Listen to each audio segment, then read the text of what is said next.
तो नमस्कार, स्वागत है आप सबका आपके अपने YouTube चैनल इजी मैथ्स वाला में।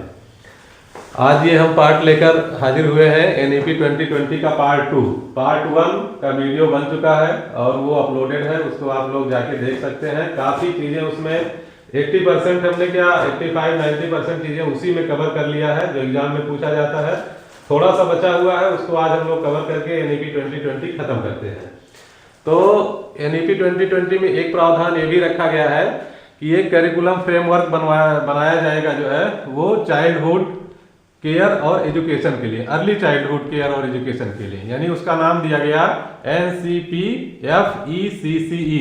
FECCE जैसे आप लोग स्पेशल एजुकेटर जो नियुक्त हुए हैं आंगनबाड़ी में, तो वो इसीलिए नियुक्त हुए हैं क्योंकि ये NEP 2020 में ये प्रावधान रखा गया है कि early childhood care and education के लिए एक फ्रेमवर्क बनाया गया है, वो NCERT के द्वारा बनाया गया है।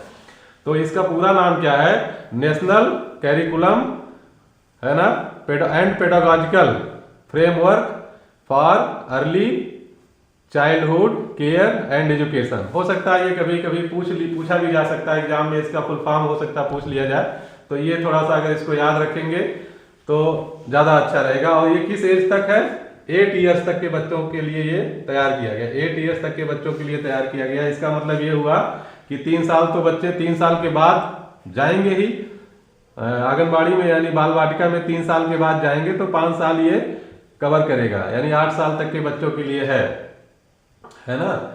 तो इस तरीके से ये हो गया, इसको थोड़ा सा ध्यान में रखिएगा। और उसके बाद एक चीज और जो कही गई NEP 2020 में जो इम्पोर्टेंट है वो ये कि अब इसमें जो है पहले क्या होता, हम लोगों के समय में क्या होता था, कोई बच्चा अगर साइंस साइड पढ़ रहा है तो वो बड़े गर्व के साथ कहता था कि मैं साइंस साइड लिया हूँ, मैं साइंस साइड पढ़ रहा हूँ, ठीक है ना। उनके सामने जो है आर्ट साइड वाले बच्चे नहीं बोल पाते थे, थोड़ा सा हीन भावना महसूस करते थे। लेकिन अब क्या है, अब साइंस साइड और आर्ट साइड में कोई ज़्यादा फर्क नहीं रह जाएगा, है ना। आर्ट साइड और साइंस साइड में ज़्यादा कोई फर्क नहीं रह जाएगा। अब साइंस का बच्चा जो होगा वो साइंस पढ़ने के साथ साथ जो भी सब्जेक्ट वो पढ़ना चाहेगा उसके साथ आर्ट का भी सब्जेक्ट वो पढ़ सकता है। अगर उसको मान लीजिए ज्योग्राफी पसंद है ना, साइंस के साथ ज्योग्राफी पसंद है, तो वो एक सब्जेक्ट वो आर्ट साइड का भी पढ़ सकता है। या साइंस का बच्चा मान लीजिए है साइंस का बच्चा है, उसको ज्योग्राफी पसंद है तो वो बस पढ़ सकता है। या आर्ट का बच्चा है, उसको मान लीजिए कुछ फिजिक्स पसंद है, केमिस्ट्री पसंद है, तो वो भी वो पढ़ सकता है बीच में। यानी कि अब कोई बाउंडेशन नहीं रह गया, एक ऑप्शन दे दिया जाएगा बच्चों को कि वो इस तरीके से अपनी पढ़ाई जो है आगे कवर कर सकते हैं, है ना। और वोकेशनल इंटीग्रेशन भी किया गया है, यानी कि क्लास 6 के बाद या क्लास 6 से ही कहिए, है ना, वोकेशनल इंटीग्रेशन किया गया है। इसका मतलब क्या हुआ कि व्यावसायिक शिक्षा भी दी जाएगी बच्चों को। अब व्यावसायिक शिक्षा भी दी जाएगी क्लास 6 से। यानी कोई बच्चा अगर कोडिंग करना चाह रहा है या कोई बच्चा जो है कढ़ाई बुनाई में है या कुछ और अन्य चीज़ों में है, तो उसके लिए यानी कि वो इलेक्ट्रिसिटी में कुछ सीखना चाह रहा है, इलेक्ट्रिकल कुछ सीखना चाह रहा है ना, तो वो जाके जो है इंटर्नशिप कर सकता है। इंटर्नशिप की व्यवस्था, यानी जो कंपनियां हैं, यानी जहां भी ऐसे काम हो रहे होंगे तो वहां इंटर्नशिप वो जाके कर सकता है। यानी कि बच्चा जो है उसको रियल टाइम में जाके उसको सीख सकता है, इंटर्नशिप कर सकता है वहां पे वो बच्चा जाके पार्टनरशिप में वहां सीख सकता है। यानी वोकेशनल जो है एक इंटीग्रेशन किया गया कि बच्चे अब पढ़ने के साथ साथ व्यवसायिक शिक्षा पर भी जोर दिया गया, ताकि बच्चे सिर्फ किताबी ज्ञान लेके बाहर ना निकले स्कूलों से, वो जब निकले तो कुछ एक हुनर लेके निकले, है ना। कुछ बच्चे जो है अपने हाथों में हुनर लेके निकले, क्योंकि सरकार ये जान रही है कि जिस हिसाब से पॉपुलेशन बढ़ रही है उस हिसाब से नौकरियां देना बड़ी मुश्किल है। तो बच्चों के हाथों में अगर हुनर होगा तो वो कुछ ना कुछ अपना जो है मैकेनिक का काम कर लेंगे, इलेक्ट्रिकल का काम कर लेंगे, या म्यूजिक का काम कर लिए, है ना, सिलाई कढ़ाई बुनाई का काम कर लिए, तो उस तरीके से अपना कुछ ना कुछ करके जो है अपना जीवन यापन कर सकते हैं। ये चीज भी इसमें कही गई है ना।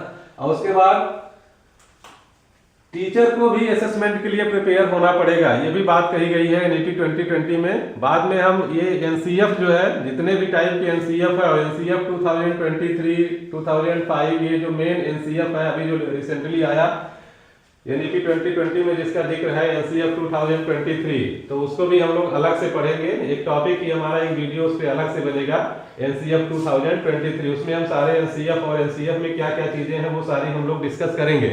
लेकिन अभी फिलहाल एनईपी 2020 में जो छूटा हुआ पार्ट था उसको हम कवर कर रहे हैं। तो इसमें ये भी कहा गया है कि टीचर्स को भी जो है असेसमेंट के लिए तैयार रहना पड़ेगा। टीचर्स रिफॉर्म भी होगा बाय असेसमेंट, है ना, और वो धीरे धीरे हो भी रहा है ना। और ऐसा भी है कि अब टीचर्स को एनईपी 2020 में ये भी कहा गया है कि टीचर्स जो हमेशा प्रिपेयर रहे उनका भी असेसमेंट किया जा सकता है ना। तो ये चीजें हैं इसमें। और early childhood care and education की बात हो ही गई। हाँ, FLN foundational literacy and numeracy, FLN की बात की गई है, शायद इसका जिक्र हमने पहले भी किया है। FLN की बात की गई है, जो ट्रेनिंग हो भी रही है, इस समय होती भी है FLN की ट्रेनिंग, है ना, फाउंडेशनल। तो इसका भी फुल फॉर्म थोड़ा सा याद रखिएगा, foundational literacy and numeracy, N है लिटरेसी एंड न्यूमरेसी। तो समय समय पर FLN की ट्रेनिंग भी होती रहती है, हम लोग FLN की ट्रेनिंग भी लेते रहते हैं। इसमें गवर्नमेंट का एजेंडा ये है, एनईपी 2020 में ये रखा गया कि जब बच्चा अर्ली चाइल्डहुड में रहे, यानी कि क्लास 1, 2 या 3 में, अब तक तो 3 तक था लेकिन अब 1 और 2 में ही रखा गया है कि बच्चा जो है कम से कम बेसिक चीजें यानी कि फंडामेंटल चीजें उसको आनी चाहिए, भाषा की और मैथमेटिक्स की यानी न्यूमरेसी की बेसिक चीजें वो पढ़ ले जाए, कुछ पैराग्राफ्स पढ़ ले जाए। और एक वाले बच्चे हैं, कुछ उनका निपुण लक्ष्य दिया गया है, वो अमात्रिक शब्द जो है 2 अक्षर 3 अक्षर के अमात्रिक शब्द पढ़ सकें। और जो है कुछ उनको बेसिक न्यूमरेसी यानी कि 1 से लेकर 100 तक की संख्याओं का ज्ञान आ जाए, बेसिक जोड़ घटाना आ जाए, है ना, थोड़ा सा पैटर्न की समझ उनको हो जाए, चीजों को अरेंज करना उनको आ जाए। ये चीजें FLN के अंतर्गत आती हैं, फाउंडेशनल लिटरेसी एंड न्यूमरेसी। अब तो भारत निपुण भारत का भी जो है क्रियान्वयन हो रहा है स्कूलों में, बच्चे निपुण भारत के तहत जो है निपुण किए जा रहे हैं और उसको भी हम लोग देखेंगे। फिलहाल एनईपी 2020 में ये जो है FLN का प्रावधान रखा गया था और उसी के अनुसार जो है अब टीचर्स की भी ट्रेनिंग होती है और बच्चों का जो है निपुण असेसमेंट भी होता है। तो निपुण असेसमेंट की भी बात हम लोग करेंगे, वो अगले वीडियो में हम लोग करेंगे, है ना, जो कि इस समय लागू है स्कूलों में। और पहले तो क्लास 1, 2, 3 तीनों का होता था, लेकिन अब क्लास 1, 2 का होता है। और गवर्नमेंट का टारगेट ये है 2026-27 वाले सत्र में लगभग 80% स्कूल जो है वो निपुण हो जाए। तो ये भी थोड़ा सा ध्यान में रखिएगा, है ना। और जीडीपी इन्वेस्टमेंट जो है वो 6% हो जाएगा, जो एजुकेशन में जीडीपी का इन्वेस्टमेंट है ना, इन्वेस्टमेंट वो कितना हो जाएगा 6%। अभी कितना है, अभी 4 पॉइंट समथिंग है, 4.3% है ना, अभी जो है वो 4.3% है। तो 4.3% से कितना हो जाएगा 6% का इन्वेस्टमेंट जो है वो प्रावधान रखा गया है जीडीपी का। अब एक चीज और, इसमें एक SEDG की बात की गई है, SEDG की बात की गई है, यानी कि सोशली एंड इकोनॉमिकली जो बच्चे होते हैं, जैसे मान लीजिए कोई ऐसे सोशल ग्रुप से है, थोड़ा वीक सोशल ग्रुप से है ना, या कोई वीक इकोनॉमिकल ग्रुप से है, तो अगर वो भी क्लास में है तो उन सब को यानी इंक्लूसिव एजुकेशन की बात की गई है, इंक्लूसिव एजुकेशन की बात की गई है एनईपी 2020 में। SEDG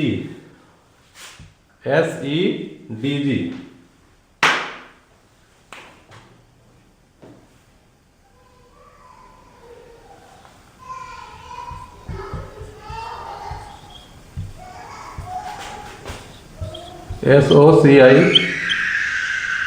socially and economically.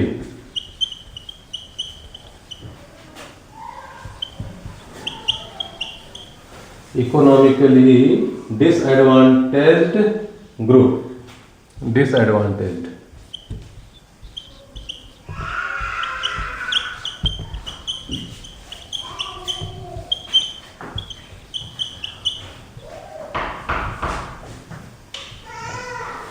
Socially and economically disadvantaged group जो है, यानी कि कोई बच्चा सोशली वीक होगा, कोई इकोनॉमिकली वीक होगा, है ना, या हो सकता है कोई बच्चा ऐसे परिक्षेत्र से आता हो, ऐसे इन्वायरमेंट से आता हो जहां दोनों चीजों की प्रॉब्लम हो, सोशली इकोनॉमिकली दोनों की प्रॉब्लम हो, है ना, या कल्चरल कुछ डिफरेंस हो बच्चों में, कल्चरल डिफरेंस हो उन बच्चों को भी, या कोई फिजिकल डिसेबिलिटी हो, है ना, डिसलेक्सिया हो गया, या किसी को जो है बोलने में प्रॉब्लम हो रही है, सुनने में प्रॉब्लम हो रही है ना, इस तरीके की भी अगर कोई प्रॉब्लम हो रही है, तो ऐसे सारे बच्चे, जेंडर आइडेंटिटीज हो गई, यानी कि मेल फीमेल हो गए, अगर कोई अदर जेंडर का भी आता है, ट्रांसजेंडर का भी बच्चा आता है, तो उसको भी जो है एजुकेशन प्रोवाइड की जाएगी, यानी कि इंक्लूसिव एजुकेशन की बात की गई है, समावेशी शिक्षा की बात की गई है ना, इंक्लूसिव एजुकेशन।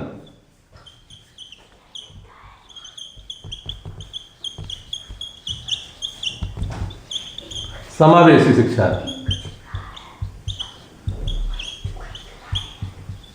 समावेशी शिक्षा की बात की गई है, यानी कि सबको एक छत के नीचे एक क्लास में सभी बच्चों को समान एजुकेशन प्रोवाइड किया जाएगा, यानी सभी बच्चों को जो है एजुकेट किया जाएगा, चाहे जिस ग्रुप से आ रहे हो, चाहे जिस जेंडर से आ रहे हो, चाहे जिस इकोनॉमिक परिक्षेत्र से आ रहे हो, या चाहे जिस तरीके के बच्चे हैं, कोई डिसेबिलिटी भी है, तो उन सबको जो है एजुकेशन प्रोवाइड करना होगा, है ना। तो आई थिंक कि इतना लगभग था जो हम लोग NEP 2020 में कवर कर रहे हैं, और एक जेंडर इंक्लूजन फंड भी आएगा, ये भी बात की गई है जेंडर इंक्लूजन फंड की, है ना।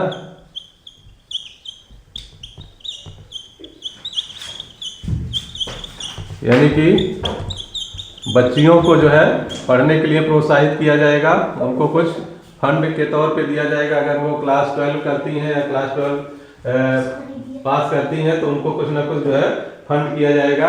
कस्तूरबा गांधी बालिका विद्यालय को 12 तक